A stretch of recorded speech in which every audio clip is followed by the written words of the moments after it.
Bienvenidos todos a este episodio de Padres sin Manual, lo que nadie nos enseñó sobre cómo ser padres y madres o educar a los más pequeños. El día de hoy me acompaña el doctor Evelio Díaz. Doctor, buenas tardes y bienvenido a este espacio de Padres sin Manual. Hace un momento estábamos empezando esta conversación por temas muy interesantes. Doctor y todos los que nos escuchan, recordemos que este espacio de encuentro es para compartir experiencias, vivencias, anécdotas, aprendizajes, pues en un ambiente muy informal, muy de conversación sobre este asunto de la crianza, de la educación, desde los más pequeños, por supuesto, hasta los más grandes. Doctor, cuéntenos antes de empezar un poquito sobre usted, sobre su trayectoria, sobre su formación y también pues sobre su trayectoria como padre también. Cuéntenos. A ver, pues yo estudié acá en el mejor colegio que tuvo Bucaramanga en todos sus tiempos y que va a ser difícil que vuelva a haber un colegio de bachillerato como el INEM de Bucaramanga en el que yo estudié. Hoy en día no es lo que era cuando nosotros estudiamos, porque cambiaron todo, se tiraron todo. Hace unos días estuve en los 55 años de la celebración del inicial de trabajos en su colegio y dije exactamente lo mismo. Afortunadamente los antiguos me entienden porque afortunadamente siempre se me facilitó estudiar. Tuve muy buenas notas de primero a sexto y podía concursar para cualquier beca en el extranjero, que era lo que yo quería. Y me salió una beca en la Unión Soviética en 1975 y me fui a estudiar en el mejor país del mundo que yo he estado, que en esa época era el país que tenía la mejor educación del mundo y la mejor salud del mundo. Y duré 14 años allá estudiando. Afortunadamente fui cum laude, fui buen estudiante siempre, y allá por mérito le da la posibilidad de seguir especializándose si acaso uno rinde. Claro. Y ya me fui de Colombia pensando en ser médico deportólogo. Llegué a la universidad y ya a mitad de carrera sabía que no iba a ser médico deportólogo, sino de pronto cirujano pediatra. Después, pues yo venía a Colombia periódicamente y me daba cuenta cómo era la educación. Iba al hospital aquí con personas que conocía.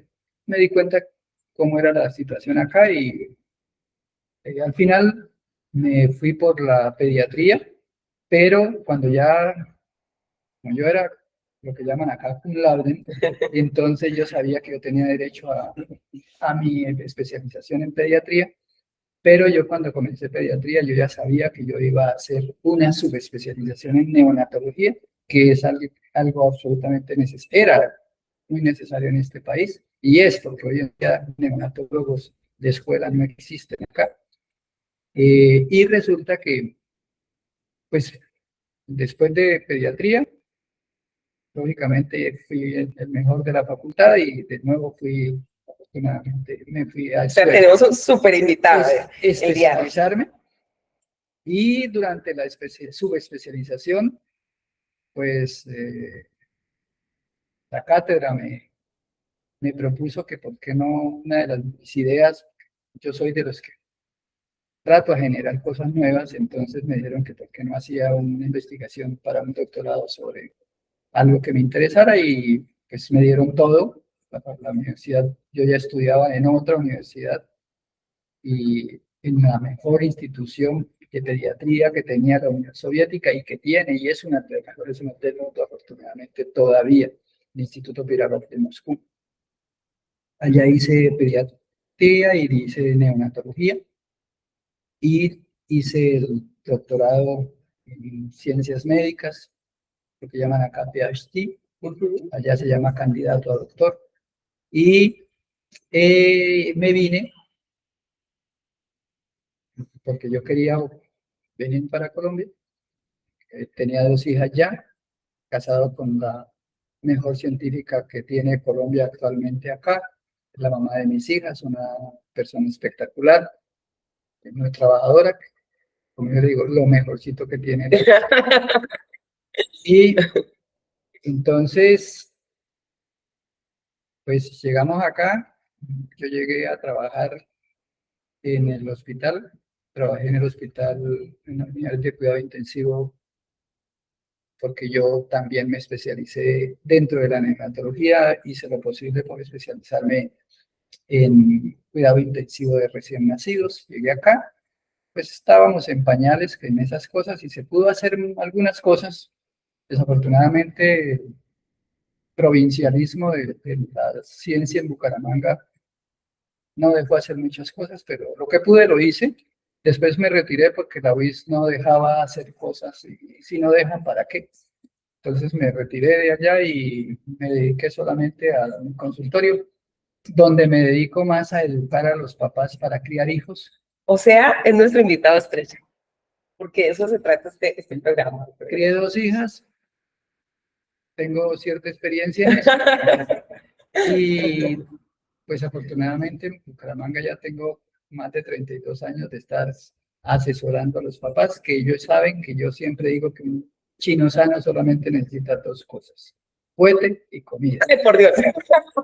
Porque si no educa, déjelo morir de hambre. Esa frase se la digo a todos los papás, porque eso es muy necesario que la gente entienda por qué estamos tan mal educados.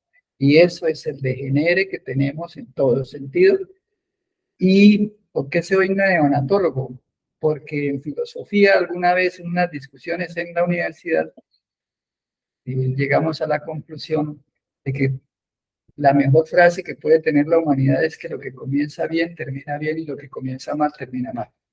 Y por eso es tan importante que la mamá y el papá, desde que nace el bebé, tengan una orientación, una asesoría. Que mis pacientes saben que yo no soy curandero, yo no curo nada. Yo soy asesor de salud para crianza. Algo que desafortunadamente en las universidades colombianas no tienen ni idea.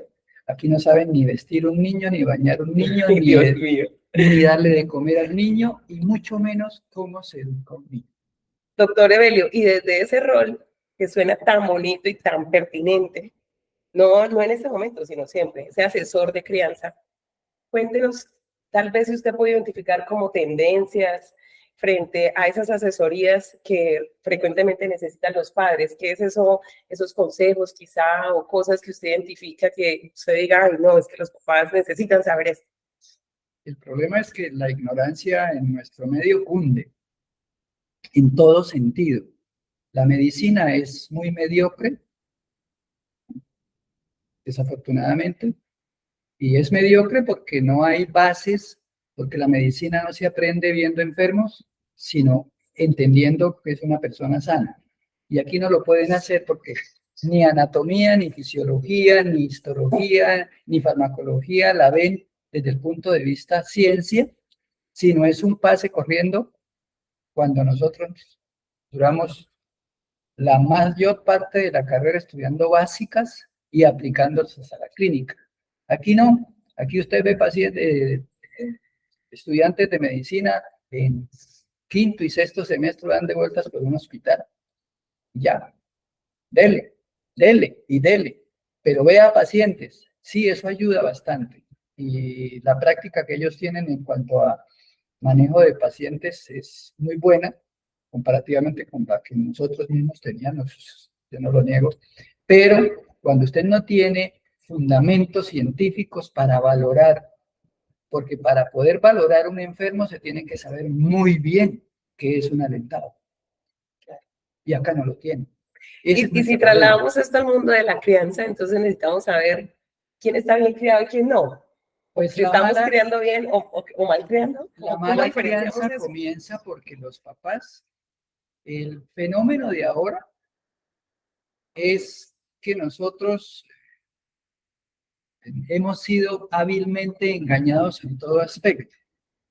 Yo soy muy crítico de la sociedad occidental y hasta en mi familia se molestan por eso, pero yo con el tiempo les digo, yo les dije, ya, eso es lo único, yo les advertí. ¿Por qué les ha advertido? Cuéntenos. Que si uno no le exige a un niño, el niño no se va a formar. Por eso hablo de fuete y comida. acá en las charlas que hicimos en la Semana Cívico-Cultural, mis pacientes, que tengo varias pacientes psicólogas y psicólogos, sufrieron mucho porque yo dije que el castigo físico debe ser permitido y para mí es necesario. Los alemanes dicen que 5 dedos bien puestos en una nalga hacen milagros y todo papá sabe que si lo hizo bien, que si sabe castigar, porque ese es el problema, no saben castigar, no saben corregir. La inmadurez de los padres de familia es tétrica y todas sus taras se las pasan al niño. Entonces tomen celular, pero no joda. Y para mí, y afortunadamente, mire que llevo 32 años lejos de la civilización, como yo digo, y lo que yo acá pongo en práctica, cuando me miro y reviso, porque yo estoy tratando todo el tiempo de qué está pasando en el ámbito donde yo estuve, en el ámbito europeo, y por ejemplo, en este momento, la mayor parte de los países que son conscientes de todos los problemas sociales que tiene Occidente como civilización, son por la mala crianza, la mala educación y por la manipulación mediática. El celular, televisor, la tablet, el cine, que la gente aquí va al cine corriendo y no se da cuenta que los están manipulando, que pagan por embrutecerse, porque todo el cine que se ve acá es de mala calidad. No tiene ningún sentido. El día que se pongan a mirar cine hecho de calidad, se van a dar cuenta que usted va a ver una película y sale razonando con la cabeza así, porque, pucha, como que Se puso a pensar. lo pone a pensar ahora. Pero ese cine gringo, estúpido, vacío, con pendejadas que tiene, pues, y eso ha llevado a que hoy en día, mire cómo hemos ido variando en esto, porque es que esto es un contexto general. Lo particular siempre depende de ese ambiente porque nosotros somos un animal, los humanos somos animales, somos mamíferos, somos animales de manada, pero es una manada compuesta por individuos. Y para que el individuo saque todo su potencial, porque todas las personas son inteligentes, todas las personas tienen capacidades para todo, cada una en su área, porque no todos pueden ser matemáticos y no todos pueden ser esto, pero hay un carpintero que es un científico en su cosa y hay que respetarlo y hay que, el señor que echa pisos es un berraco, ese es su área, ¿ya? Y resulta que aquí, pues, todo el mundo, como lo han enseñado tan mal y como la televisión y todos los medios lo llevan así como ahorita están estos 2 días, 3 días ya gritando que el fraude de Venezuela, cuando ni siquiera saben si hay fraude y ni siquiera saben qué pasa en Venezuela, porque no saben, pero como la prensa internacional los mantuvo 2 meses seguidos diciéndoles que iba a ganar la oposición con base en encuestas del aire, pues cuando sale el otro y gana, porque era lógico que ganara, cuando uno conoce qué está por dentro, era lógico. Y si yo fuera ese pendejo, pues también no había dejado entrar a todos los delincuentes que están por fuera. Pendejo. Doctor Evelio, esto que usted dice me hace recordar algo. Esto que usted dice sobre que todos tenemos una inteligencia, pues varias inteligencias, ¿cierto? Muy desde la teoría sí, son pendejadas, no es una sola, pero a lo que voy es a que, como desde nuestro rol de padres, porque yo misma también me lo pregunto, es como, yo cómo hago para quizá tratar de ayudar, o no sé si uno tenga que hacer eso, pero para tratar de identificar como ese talento que tienen los hijos, o tratar de como orientarlos. Cuéntenos desde su rol ahora de papá. Es que lo que pasa es que como no hay, como yo le digo a los papás, que ese juguetico que me llevan al consultorio, que pesa 3 kilos en promedio, ese juguete no trae instrucciones de manejo, ¿ya? Por eso para ser papá o ser mamá, habría que hacer un curso, pero no las estupideces que les enseñan aquí en las EPS a las señoras, que no sirve para un carajo todo lo que les enseñan porque es lo contrario a lo que deben hacer. Por eso tenemos este espacio. Eso es, ¿ya? este espacio para eso. Es totalmente contrario a porque son una serie de estupideces y lo saben que son estupideces. Y Evelio Díaz lleva 32 años diciendo que son estupideces, demostrándole que son estupideces y sin embargo no quieren aprender. Ya son testarudos que dicen, ¿por qué? Porque es que los gringos les dicen que no, que tienen que ser como ellos digan. Y aquí les lamen el jopo a los gringos y no entienden que son lo más bruto que puede haber en esta vida. ¿Ya? Entonces, el problema comienza con unos padres tan absolutamente inmaduros. Yo a todo el mundo le digo, por experiencia casi propia, no del todo, pero sí, que generalmente el primer hijo es un accidente. Generalmente el primer hijo es un accidente. En mi caso fue casi un accidente porque no estaba programado que la tuviéramos inicialmente, pero ya después, pues, claro, hagámoslo. Y el segundo sí, ya después yo creo que se debería programar, porque el problema no es cometer errores, sino el problema es cuando usted comete el error y lo repite. Ahí sí usted es un idiota. Claro. ¿Ya? Entonces, la crianza de un hijo necesita de una... Yo tengo una conferencia que algún día la vamos a hacer acá en la Concha Acústica, que se llama ¿Cuándo y con quién tener hijos? ¿Y nos puede adelantar un poquito de esa conferencia? Sí, pero ahí nos demoramos como 2 horas.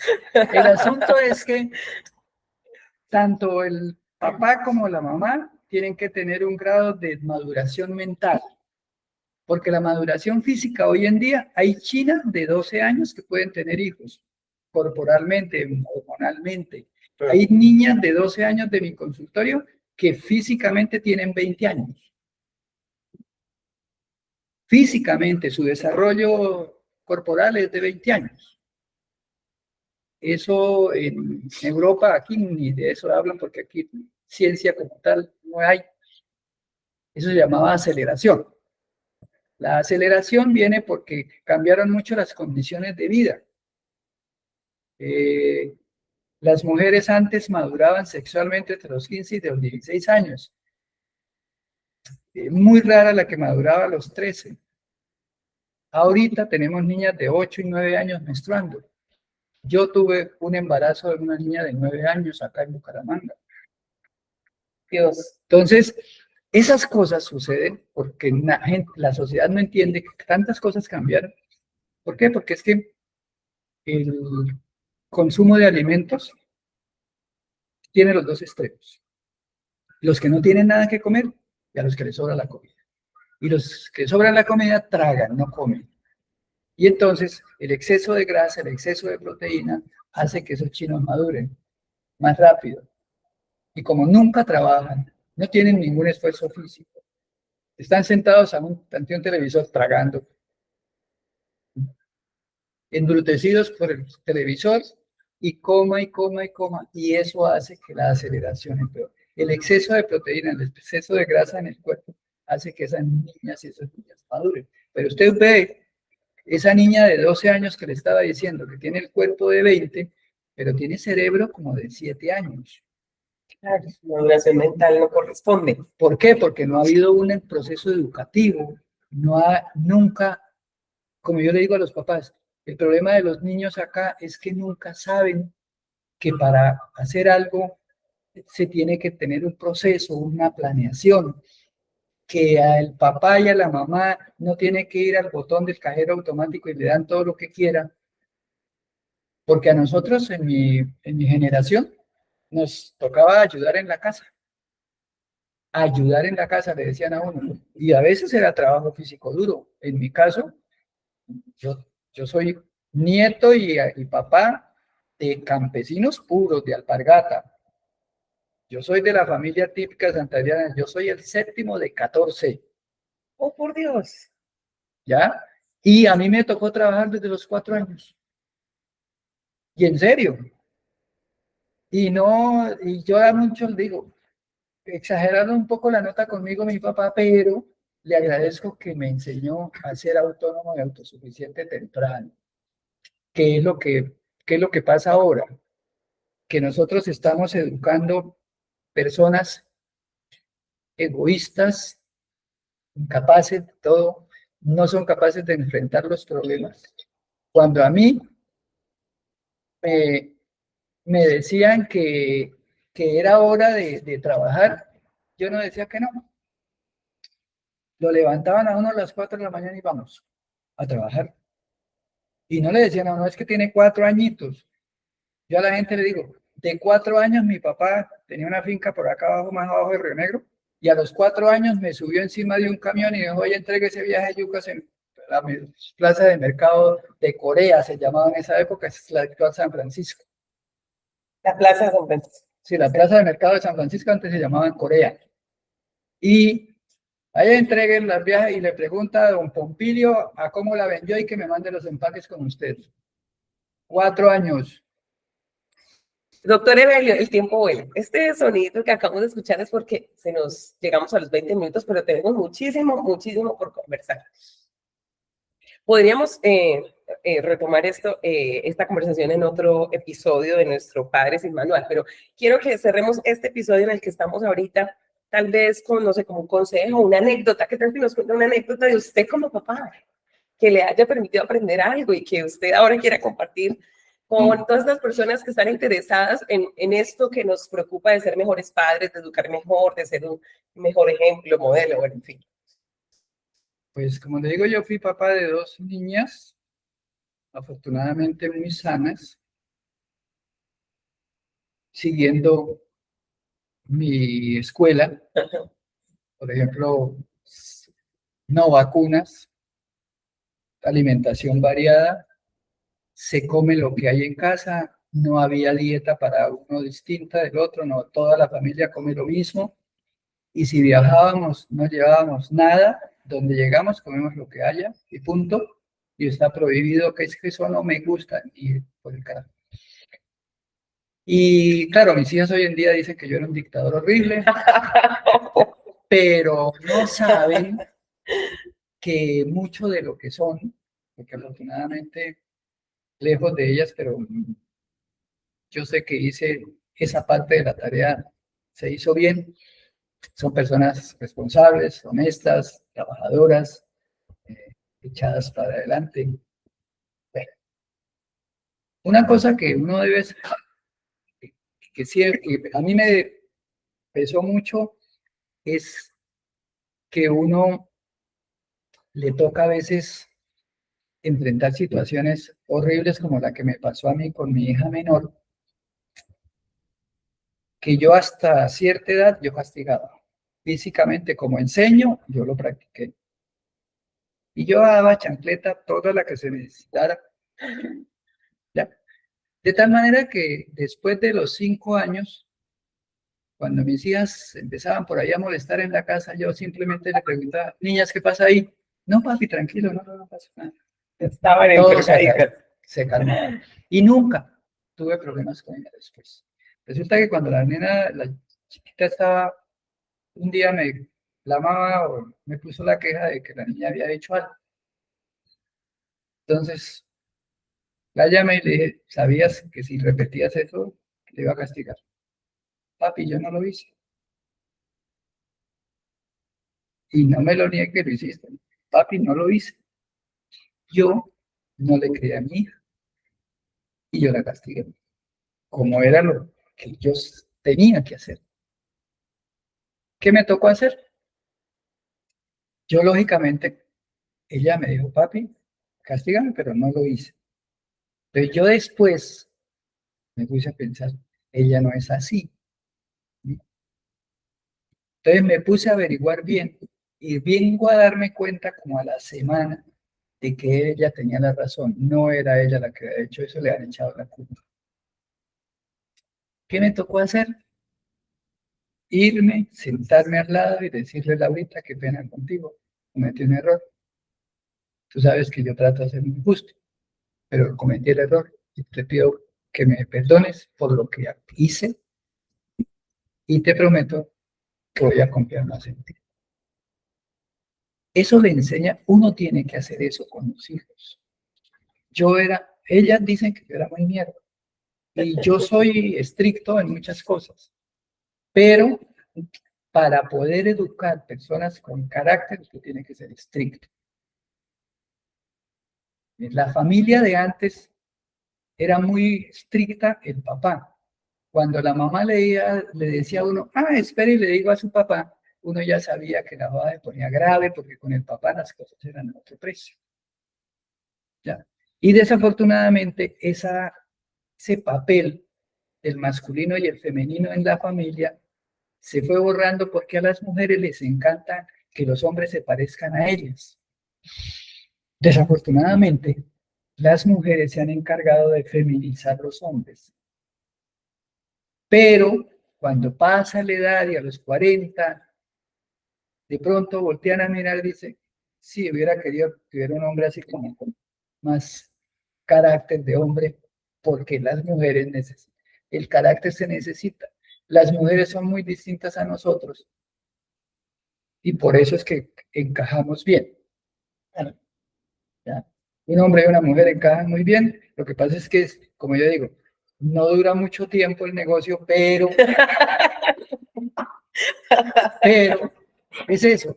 Entonces, yo creo que eso de que uno tiene que saber decirle a los hijos que me equivoqué y a todo el mundo, yo reconozco mis errores, porque les digo, pues como yo soy ateo y digo que Dios no existe, les digo, aquí no hay nada perfecto, porque si Dios existiera y si nosotros fuimos creados a imagen y semejanza de Dios, Dios la cagó, porque estamos muy mal hechos.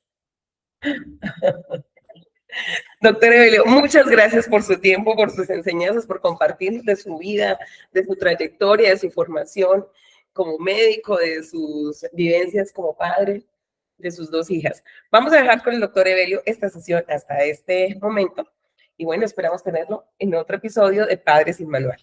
Cuéntenos en los comentarios si quieren hacer parte también de este evento. Gracias a todos.